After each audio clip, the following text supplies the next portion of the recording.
Hello, and welcome to the Miami Showband Peace Center Online, a truth and reconciliation platform project. Continuing our Speaking for Myself series, our witnesses today are Richard Moore, whose young life was changed forever on Thursday, May the 4th, 1972. As he ran past an army lookout post on his way home from school, a British Army officer fired a rubber bullet at point-blank range into his face, totally blinding the 10-year-old child for life. And Anne Morgan, whose 33-year-old brother Seamus Ruddy was murdered and disappeared by the INLA in Paris on May the 9th, 1985. Our executive producer and co-founder of TaRP, Eugene Reavey, joins us from Whitecross in County Armagh, and the TaRP ambassador to the UK, Joe Campbell, joins us from London. You're all very welcome. Richard, can I ask you to tell us what happened on that terrible day? Aye, well, what happened was it was a lovely spring, I suppose, afternoon, the 4th of May, 1972. Now, 72 was a very sort of violent and bitter time in Derry. You know, you had Bloody Sunday, where 13 people were murdered by the British Army in the streets of Derry, one of which was my uncle. And the Craigan was just on tenterhooks, you know. It was just a war zone. And there was a military lookout post positioned at the bottom of our school playground. So I got out of school as normal on the 4th of May. As I say, it was about 3 months after Bloody Sunday. And me and my friends were racing along the bottom of the school football pitch. And as we did so, we had to pass this British Army lookout post on my right-hand side. And as I ran past it, a soldier fired a rubber bullet. It hit me here in the bridge of the nose, and I lost the sight and was permanently blinded in my left eye. So the next thing I remember is I woke up and I was lying on the school canteen table where my music teacher, Mr. Giles Doherty, he heard the bang, he ran up, he found me lying on the ground, and you know, he carried me on the school canteen table. And, you know, I remember him talking to me. I remember him saying to me, "What's your name, son?" And I told him my name was Richard Moore, and he got an awful shock because he knew me very well, but he didn't identify me, couldn't identify me because of the extent of injuries. You know, my nose was completely flattened. My eyeballs were out of their sockets and down at my cheekbones, and my face was just a bloody mess. So, you know, so basically I lost my sight instantaneously. Just something like that impacts not just on the person who's injured. I know from experience that you're busy trying to get well, but the family, the extended family, immediately begin to suffer as well, don't they? Oh God, I mean, you're a parent and I'm a parent. I have 2 daughters, and if they fell and hurt their knee when they were growing up as a child, I felt the pain. If somebody spoke a wrong word to them or wasn't nice to them, you know, you felt the hurt deeply. You know, on every stage of their life, when you think of your children, you worry about them, you feel for them, and you don't want anybody to ever hurt them. And there was my daddy and my mommy having to go into a hospital and watch their 10-year-old boy fight for his life. And then to be finally told that he's going to be blind for the rest of my life. I'm sure the 2 of them must have wondered, you know, what the future held. You know, this desperation that, you know, they just wanted something magical to happen, and they fix their 10-year-old boy. And that's why my daddy offered his eyes, because he just obviously wanted a solution. And then, you know, my mommy's brother, my Uncle Jared, was shot dead on Bloody Sunday, as I mentioned earlier. And, you know, she was already mourning from that. And then this, You know, and I can remember at night being in my bed, and my mommy and daddy were two very devout Catholics. They went to mass every day of their lives. They had enormous faith. And I remember my mommy coming up and kneeling beside my bed at night. She thought I was sleeping. And she'd be saying her prayers. And she'd be pleading with God to give me back my eyesight. And then she would break down. And then the crying would get out of control. And she'd be saying things like, look at him, God, he's only a 10-year-old boy. Please give him back his eyesight. And then I'd pretend to wake up and she'd kind of pull herself together. But certainly in later life, when my two children come into the world, you know, I realized it. You know, I realized fully what it must have meant, you know, and it hit me like a brick, really. It was like hitting a wall when my two daughters were there, and I realized how my mommy and daddy must have felt. You made it your business to track down the person who actually shot you. Why did you do that? Well, the first thing I would say is any ideas of forgiveness that I had, any feelings of forgiveness that I had, any lack of anger in my life came from my parents, because I never heard them say an angry word. They were broken, and they were broken, but I never heard them say an angry word.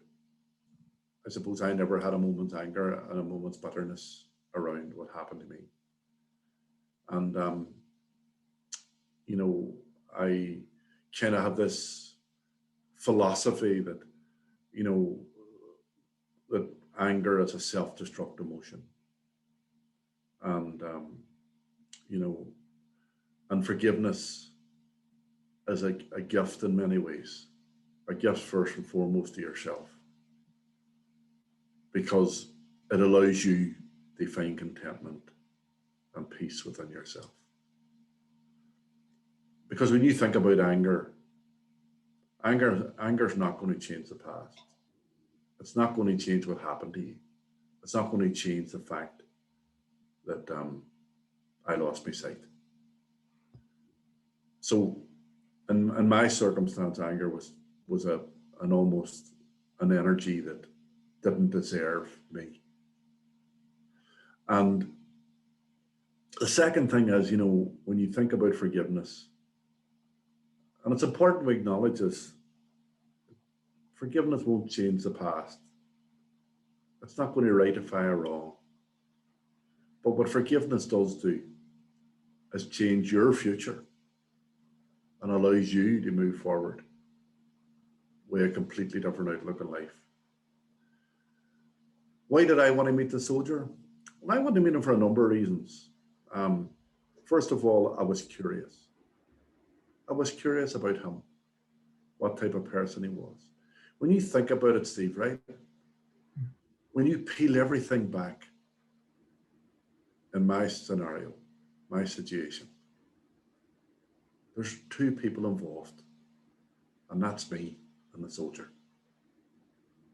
And whether I like it or not, there's a person out there that played a part in my life, played a part in a very significant point in my life. You know, the person I am, the life that I've led, the struggles that I've had, you know, the things that I do now were all dictated by my blindness. And there was one person that played a significant role in that, and that's the man that fired the rubber bullet. So I didn't know his name for 33 years. So in many ways, it was like looking into a shadow. You knew there was a person there that was a big part of your life, but you didn't know who they were. You knew nothing about them. So I was curious to know about the person. I was curious to know, did they ever think about me? I was curious to know, did they know what even happened to me? And then I I wanted them to know about my mommy and daddy and my brothers and sisters. I wanted them to know that their actions that day affected not only me, that there was two lovely people whose life was turned upside down, but they still forgive him and they had no anger towards him. And there was a whole family, a good family, that was impacted. Because sometimes in Northern Ireland, there is a tendency to categorize people or contextualize people. And everybody is a terrorist. Now, I'm not saying this, I'm saying this in very qualified terms, but sometimes people can justify what happened. Like, for example, when I was blinded, the media said a young hoodlum was blinded in Derry. And I remember about a month after I was shot, or maybe 6 weeks or so, there was a whole sort of emotional incident in our kitchen. And it turned out that somebody told my mother about an article that was in a newspaper, a Sunday newspaper, that said the woman in Derry whose brother was killed by the British Army on Bloody Sunday and whose son was blinded needs to look at herself. And what was she doing? And it was hurtful beyond words. And what were they insinuating there? Well, that just my mother wasn't a good mother, that she wasn't a good sister. And like our brother was 38 years of age, out with a camera taking photographs. He was a photographer as a hobby. And I was in a school playground. God. But words can be so devastating. And that devastated my mother that day. So when I was meeting Charles, the soldier, I just wanted him to know that, there were lovely people, and there were genuine people, and there were good people, and there were God-fearing people, and they didn't support violence in any way. And they loved their children and they loved their family like everybody else done, and they done their best to protect us. So all them things were important to me that he saw that. And then I want them to know, look, whatever happened, I want you to know that I forgive you. Because I have a philosophy in that too, at the end of the day.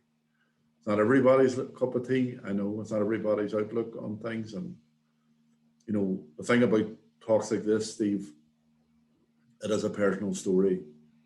And I realize that there are people out there who have suffered in the conflict and maybe are not in the same place as me. And you know what? That's okay. It's okay to be angry. I say you'll be happier if you're not, but it's okay. There's nothing wrong with you if you struggle to forgive. You're just being human.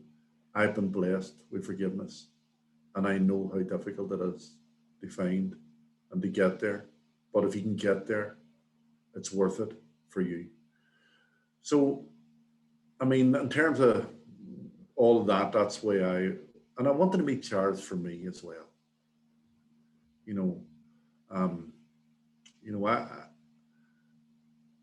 I think that me meeting them helped me meet a human being.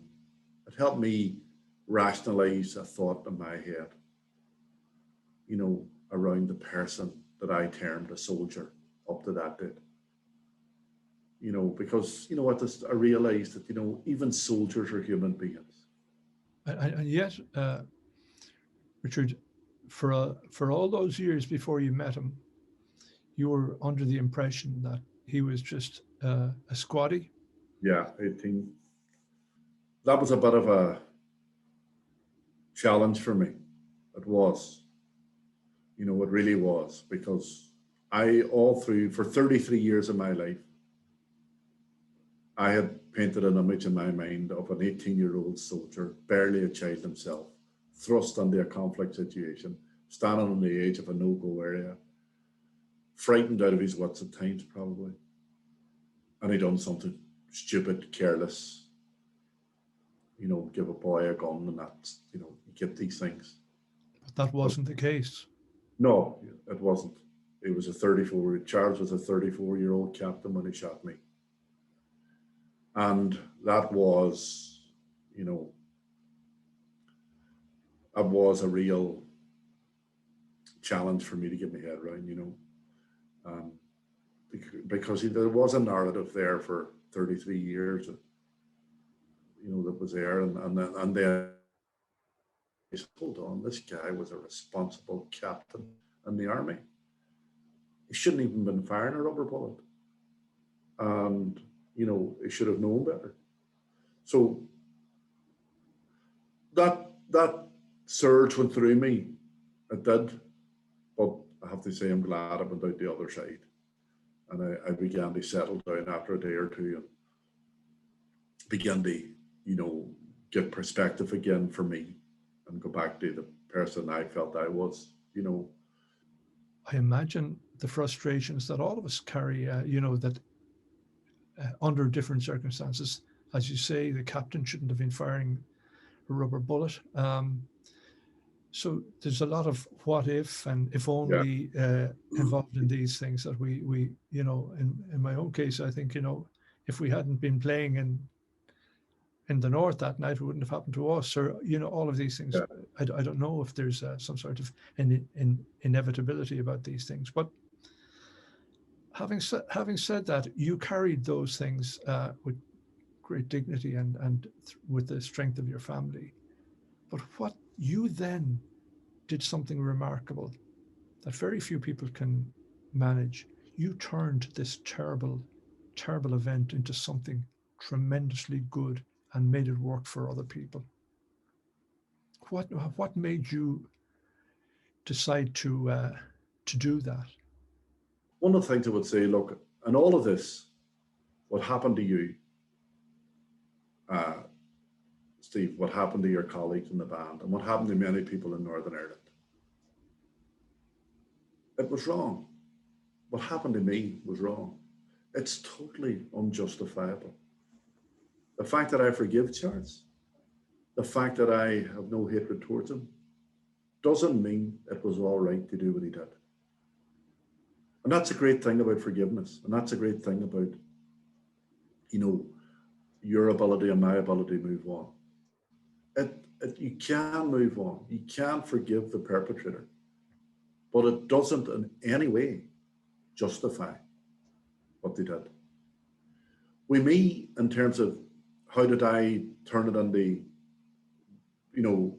working with children in Crossfire, setting up children in Crossfire, and doing the work we do, I think that that's an example of my ability to move on. I don't think I could have done half the things in my life that I've done in the manner that I did them. And I mean with genuine happiness, with genuine contentment, even blindness itself. I'm happy with it. I'm not saying I wouldn't like to see, of course I would, but I'm content. And I think that I was able to do all those things because I didn't have anger, because I was happy in life, and because I forgave the soldier. And then they have this blanket of love and compassion wrapped around you, where everybody gave you as much of themselves as they possibly could so that you could get on with your life. Like, at the end of the day, if you think about it, a 10-year-old boy, I was unremarkable, right? I was just an ordinary young fella running around Cregan, average intelligence, playing football, loved it. Annoyed the neighbours, yes, I did sometimes. Played all the things that boys play. And I, was a very sort of happy-go-lucky child. Nothing special about me, nothing outstanding about me, nothing different about me. So how did a young boy like that survive such a traumatic incident? Your eyesight's whipped away overnight and you're blinded for the rest of your days.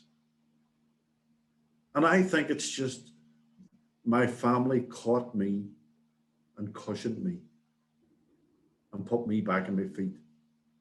I think our neighbours in the Craigan, back in the 70s, you had no such thing as trauma counsellors or therapists. Those words didn't even exist in our vocabulary.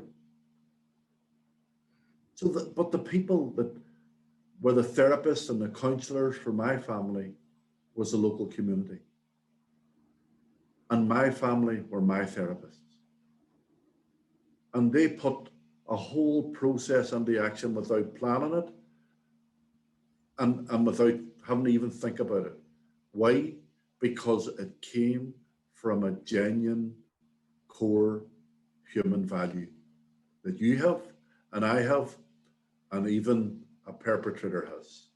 And that core value is your humanity. And they responded to their humanity when they helped me and my family. And that's not something I knew when I was 10 or even when I was 20, but it's over years that I realized that. And that's how I was able to do what I'm doing. It's responding to that basic humanity that we all have. And I suppose what opened it up in a funny way for me was blindness itself. Blindness allowed me to see life in a different way. You see, I experience people in a different way from you, Steve, because I'm blind. Like very simple things like going on the bus to Belfast. I sit in the bus on my own, my laptop, my knee, my earphones on so I can listen to my screen reading software or whatever. And I remember one day sitting on the bus and I felt a tap on my shoulder. And I turned around and this person that I never met before was a girl. I think he called her Joanne, I'm not sure now. But she said, Richard, I just want to let you know that I'm sitting behind you. And if you need anything, just ask. And then when I got to Belfast, she said, do you need me to take you off the bus? And I said, yeah, it'd be great. And where are you going? I'm going to a taxi. And she took me there. And I remember one other time getting into a taxi in Belfast. And the taxi driver was really curious about my blindness. And when he took me to the destination, I said, much do we? And he says, this one's on me that they need. And I thought, those things are just compassion and action. And it was all of that that made me the person I am and made me even enjoy being blind because I began to see the positives in it. I love meeting people like that. I love them. I love the fact that I'm subject to that experience. So that's why, when you're blind or you maybe have another disability, whatever it might be, you do experience people in a different way. Well, it appears that the love that you get, and you certainly do get, I mean, they've made you an honorary doctor. You've got doctorates from all over the world. I was just reading some of the things that, and even to the Dalai Lama, you've got to know very, very well. I remember I had the privilege of going up to Limerick when you brought him to Limerick and to see both of you. And he said about you, he said, whether you believe it or not, you are my hero and a wonderful son of humanity. So it appears to me that the love that you get, whether it's from that lady on the bus or the taxi driver or even the Dalai Lama, that you process this and you multiply it thousands and thousands of times, because the one of the projects that I saw at the time when you and I were in Africa was the as I mentioned before, the Ocean Road Cancer Care Centre for Children. I saw a number of other projects that you took me to visit. We had a real whistle-stop tour. Yeah. And they were astounding. That particular project, the Children's Hospital, is now a massive success, isn't it? Oh, absolutely. And, they opened up a new ward next to the medical centre at the university now. That's a couple of years ago now. And, when you saw the conditions the children were being treated in. It was one Yes. big shed, really. And, Yes. and there were 2 or 3 children with cancer sharing the same bed. There was parents standing all over the place, no waiting room, nowhere for them to go. Children were treated in the same ward that the other children rested in. It's not like you didn't watch another child getting its injection or being treated. It was all done in the one area. And you had this incredible, wonderful, amazing Irish doctor that you mentioned earlier, Dr. Trish Scanlon, who basically dedicated her whole life to that out there. And, all as we did was we just supported her as much as we could with the resources we had. And thanks to people here, we were able to do that. And she basically drove the project with some support from us and support from others. And now there's a real cancer ward at the hospital where you have separate wards, oxygen going to beds. The beds are like little done up like tigers and lions and children friendly. It's just like any European hospital now. And, God, it's just an amazing project. For us, for me, it was just a privilege and an honor to be part of it. But the real person for me that takes all the credit there is Dr. Trish. Okay, and can you tell us about your experience and how it impacted on your family? Well, my name's Anne Morgan, and I'm a sister of Seamus Ruddy. And Seamus Ruddy was one of the disappeared. He disappeared in May 1985, and he was living in Paris at the time, and he was working as a teacher. Seamus and I were born in Uri, in County Down, in Ireland, and we came from a family of 9, and there were 5 girls and 4 boys, and I was the youngest girl, and Seamus was the youngest boy. We lived in Uri all our lives, and I still live in Uri. And when I was working, I was a school teacher in Uri, and I worked in a secondary school for 23 years. But in 1985, I was here in Uri and I was teaching, and Seamus had gone to Paris to work. In April 1985, I went to Paris with the school for a school trip. And we travelled through England, Northern Ireland and England, and right through to Paris in a coach. We met Seamus in Paris, and he came on board the bus, and he showed us around Paris, and he showed us plenty of shortcuts and all the rest of it. And so I had a week, really. I saw him every day, really. And on the last day that I saw him, he met me at Sacré-Cœur, the church in Paris, and we were going to have a meal, and he ate with us that night, and he ate with the other teachers were there, and that night we ate frog's legs, and we laughed about the frog's legs because my father was a butcher, and we thought this was really funny, the fact that we were in Paris eating frog's legs. And my daddy, probably would have turned in his grave thinking about that. But anyway, that night I decided, I was going to spend the night with him, and I went to his apartment. Now, with me, I had a bag, and in the bag I had bottles of HP sauce. that my mother had sent over for him. And in those days, you know, getting HP sauce in Paris was probably pretty unique. Me and him sat up most of the night talking and chatting, and it was probably about 2 or 3 in the morning by the time I went to bed, and he went to bed too. So I was in the living room in the bed, and he was in his own bed. And the next morning I got up, and Seamus had gone off to work, and he'd left me a note.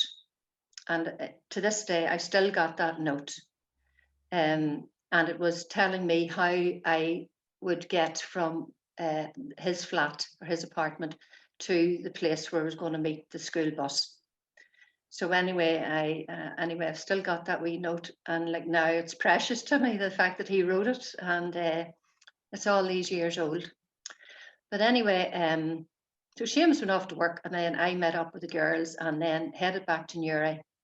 Went back into Newry, and it was the 9th of May of the same year, 1985, that Seamus didn't turn, well, he hadn't turned in for work. So we were worried that, you know, he wasn't in work, and we didn't know where he was, and he hadn't phoned my mommy at home. And so we were very, very worried. And so time had on. So we were asking, you know, it was the Foreign Affairs in Dublin. We were asking them mainly to help us and to give us, you know, some support, and you know, try and find out, well, what's happened to him. So Seamus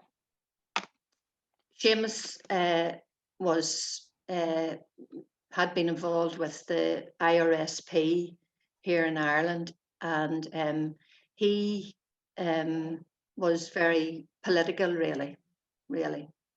And he, you know, would have been, you know, looking out for everybody. You know, he was one of those fellas, and you know, people say, oh, he would have lit up a room, but you know, you would have knew he was in the room because of his laughter and his voice. And he regarded everyone as being equal. You know, there were no, you know, middle class or upper class or anything else. They were all one class as far as Seamus was concerned. And he treated everybody with respect, and he treated everybody, you know, with that humanity that he had. He really had. And anyway, there was no sign of anything from Seamus, and then we were still asking questions, and we had been in the media, you know, concerning that. And even to this day, there's a BBC, you know, piece from the archives, and it's me standing outside the IRSP office in Belfast, reading out a statement from our family. Our family were there to meet the IRSP to ask them would they help us. But of course, they didn't help us. And then as the winter came in, we got word from the Department of Foreign Affairs that clothes had been found by a group of school children. And they were playing beside the River Seine, not in Paris, but in a little place called Elbeuf, which is close to Rouen. So we were asked to go over and to identify the clothes.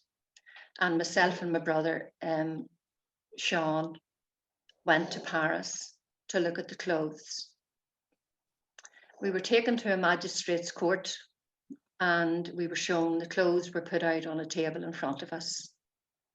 Now, I had a photograph with me that another school teacher had taken of me and him outside a bar in Paris. And the jacket that was in the picture was the same as the jacket that sat in front of me on that table. It had the same logo. That was the main characteristic that I saw, really. And the clothes were found in a brown leather bag it was there also. And in the bag, there were stones and there were leaves. And since then, I've discovered that the leaves that were found in the bag were the same as the leaves that are on the trees in Normandy. So there was a clue, really. And so we saw the clothes, and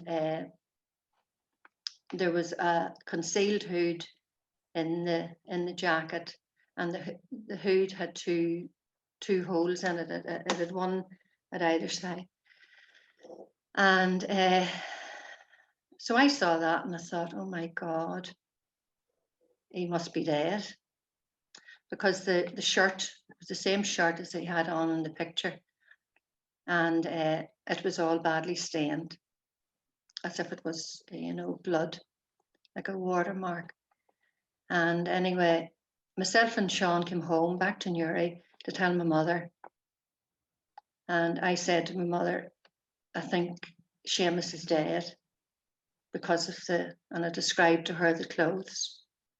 So from that time, which was like the winter of 1985, we felt that he was dead, but no one would tell us that they had killed him. Before we had gone to Paris, we had gone and asked the INLA if it was okay to go to Paris. Would it be, just to let them know that we were going to Paris, and we were just telling them what was happening.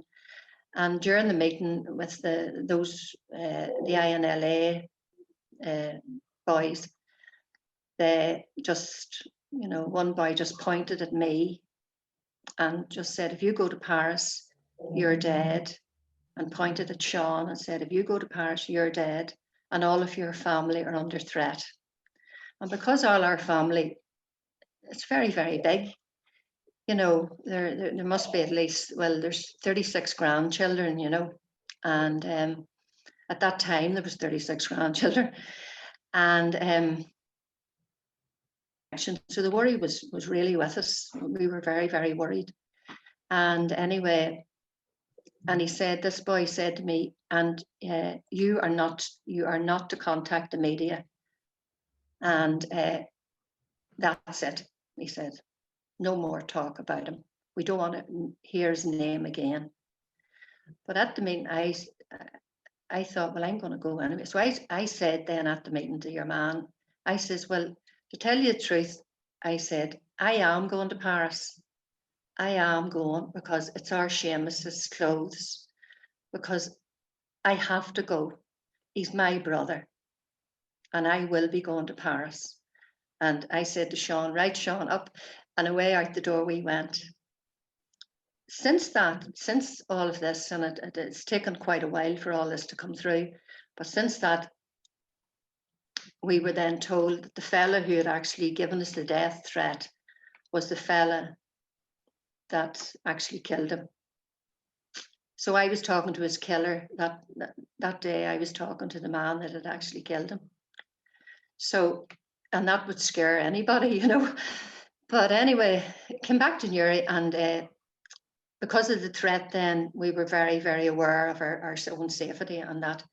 And there was one particular night, and I was at home with my two sons at the time. They were aged 3 and 5. And they were upstairs in bed, and my husband wasn't at home. He was away on a residential. And I was just in the house, and the phone rang, and it was my next door neighbour. And she says, Anne, there's a man sitting outside your door on a motorbike. And I said, right. And I hadn't told her anything about our Seamus, because we were told not to talk about it. It was, you just didn't speak about it to anybody. We spoke about it in our own family, but we didn't speak about it outside. And at that time, there had been drive-by shootings from people on motorbikes.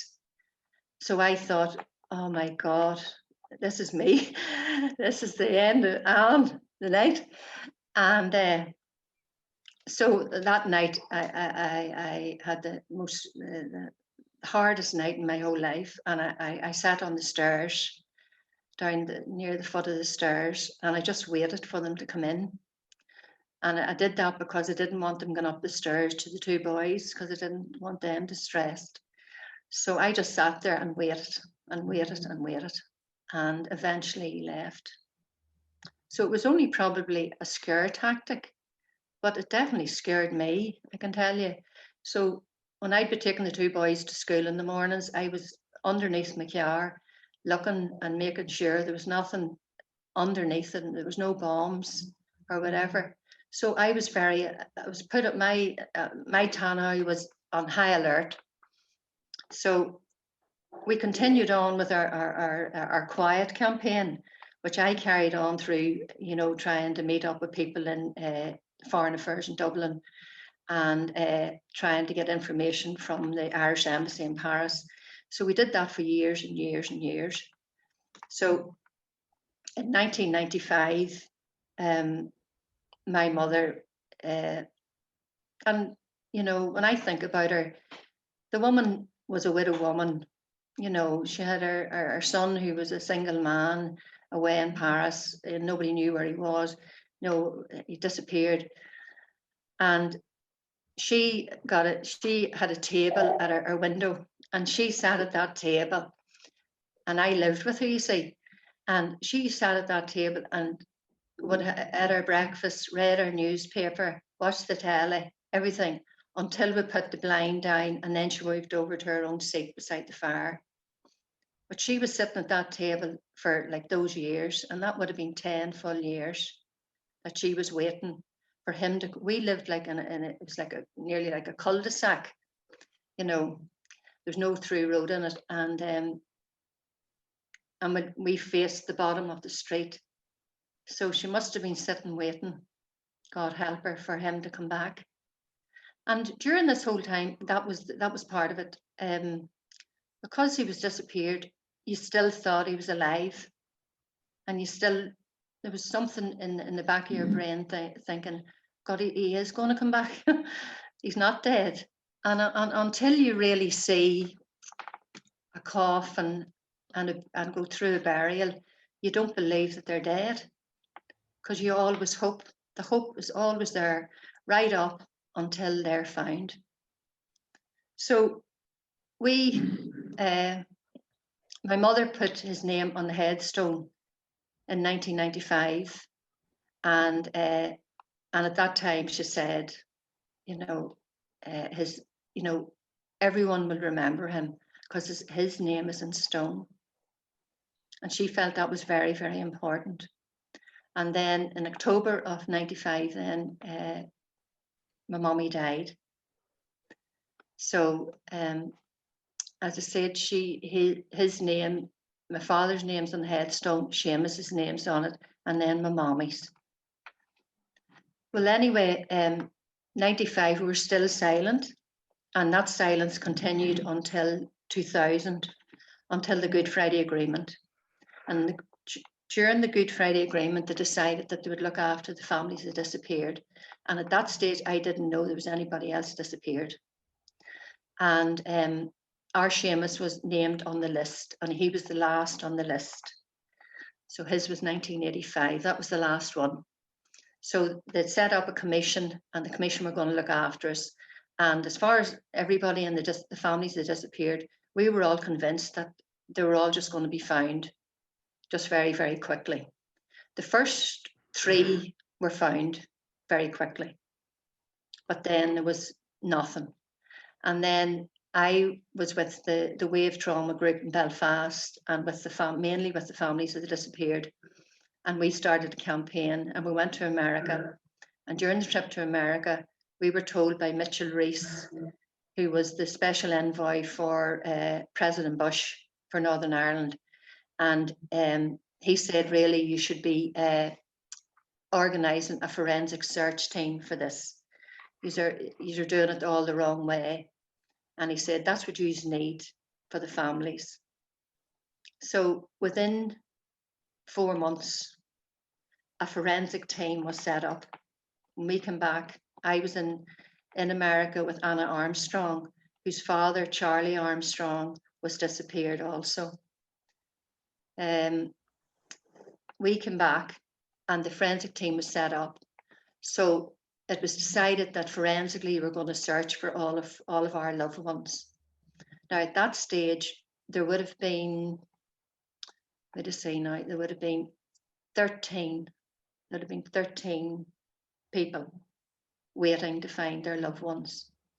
So the commission then began forensically to start putting all these pieces of information together, and they put it all together. And in 2000, well, I had a search in a forest where Seamus was.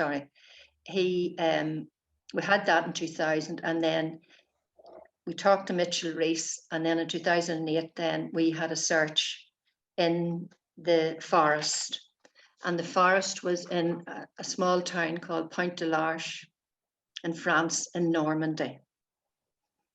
And I went there with my sister, and we were told it was 99.9% sure that the X in the map was exactly where he was going to be. And they forensically searched with dogs and all their forensic equipment for a week, and they didn't find him.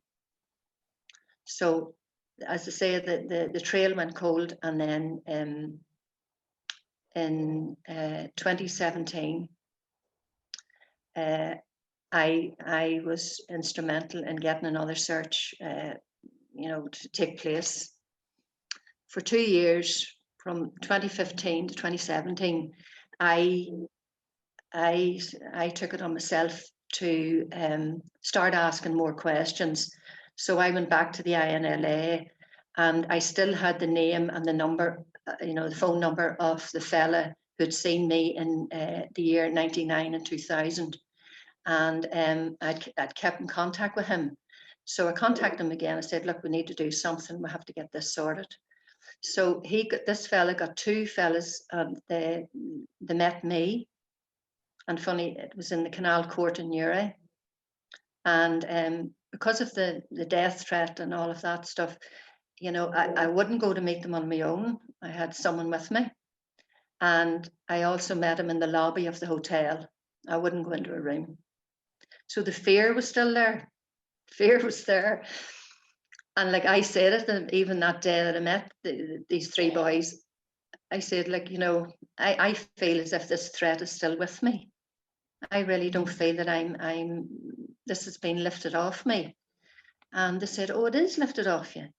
We don't mind if you want to go to the newspapers, say what you want, do what you want.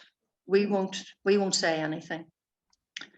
But anyway, so this fella and the other two boys, I met them for over 2 years. And then in 2017, there was a search in France. And the people involved had been over to France, staying for days, and they would have walked the forest during the day. Seamus was disappeared in the forest. They would have went during the day, and they would have also gone in the night time, because this is probably when Seamus disappeared. It probably happened at night.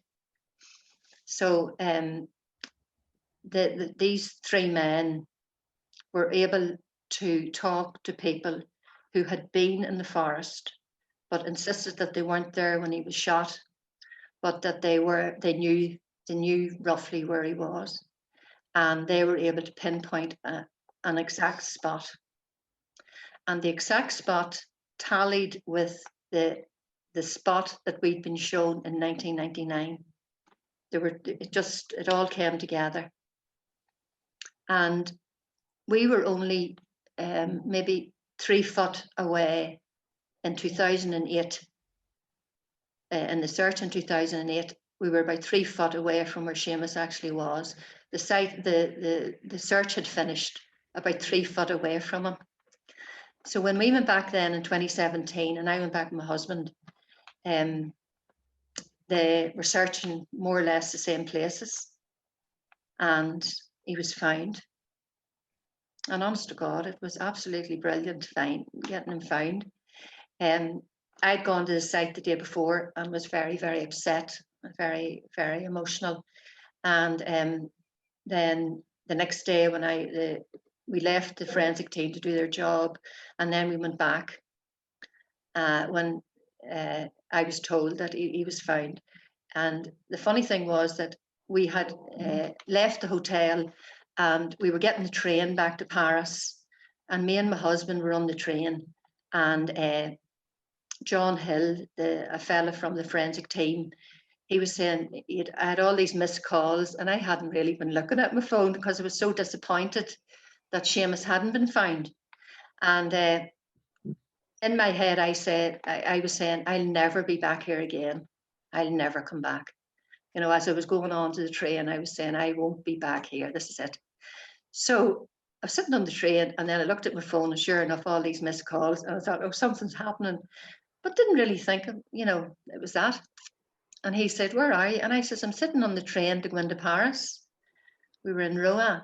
And he says, get off the train. So I get off the train. I said to Tony, as my husband, get off the train, quick, quick, quick. So off the train we got. And John could tell us that remains were found. So that evening then I returned to the forest and went into the forest, and this time it had been all sealed off and the police were all there and all of that. It was very secure site. And we went down, and there was a forensic tent around Seamus's remains. And honestly, I was so thrilled that he was now being looked after by those that had been searching for him, that it was just wonderful. And that might sound strange to people, that I was actually delighted that his remains were under a wee tent. So it took about a week or so, and then Seamus was returned to Ireland, and I was in Dublin that particular day and was phoned to say he was coming through the airport, and if I wanted to go up to the airport. And I went up, and we were in the Stage restaurant outside the airport, outside at Swords there, and we were waiting for word. And a guard was with us, me and Tony. And I said, guard, what will we do? Will we go up to the airport? He says, no. He says, we're taking Seamus to you. So my car was sitting in the car park, and there's no other cars in the car park, really. Like, I couldn't see any that day. And they took the van in which Seamus's coffin was in. They actually had coffined him in Paris. He had a beautiful, beautiful coffin. If a coffin can be nice, it really was. And they took him, and he was in a van, and a white van. And then I went out, and it was strange because I was the last member of the family to see him. And then I was the first of the family to greet him back. But the thing was, me and Tony, my husband, followed the van into Dublin. He was going to the coroner's. He had to examine the remains before they would release them. And we went in, and we were driving out on the airport road, and there was a Garda car in front of the van. There was the van, and then there was me and Tony in my car. And like that, I said to Tony, he's dead. Because and it was as if all the hope I had hoped for 32 years that I was going to find him, but it hadn't sort of sunk in that he was actually going to be dead. You know, strangest thing. And all the hope left me at that moment. But we left him. We went down to the coroner's office, and we left him in there, and he was in there for about 10 days. Excuse me. And then we took him back to Newry. And then I waked him here in my house, in this house. And I waked him for 2 nights. And then we buried him then in the 17th of June in 2017 with his mommy and daddy. so I can walk to the graveyard. But it was just, you know, I mean, it's still emotional because I think it's because I waited so long and I gave so much up to find him, because I taught for 23 years, but after the search in 2000, I couldn't teach again. I have never taught again because I had decided that I wanted to find him, and I couldn't do the teaching and trying to find him and rear a family and all the other things, and I couldn't do it all. So I decided that was it. So I had achieved what I wanted to achieve in those, 32 years. So now we're sort of we're at the, he's now there, he's now at home, and it's just great. It's just great to have him. And I carried his coffin into the church, and I carried the coffin out to the church, and I carried the coffin down to the grave, and I lowered him into the grave. I did all of that.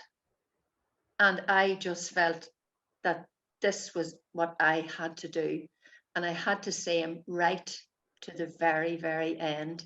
And there are three that I'm aware of that are still missing. That would be Joe Linsky, Columba McVeigh, and Robert Nyrick. Thanks to Richard Moore, Anne Morgan, Eugene Reavey, and Joe Campbell, and to all our TaRP colleagues who worked so hard to raise the voices of the victims. Special thanks to Ireland's Department of Foreign Affairs and Trade, and to Tracy Dempsey for their continuing support. Please visit our website, tarp.global, where you will learn more about the work of Truth and Reconciliation Platform.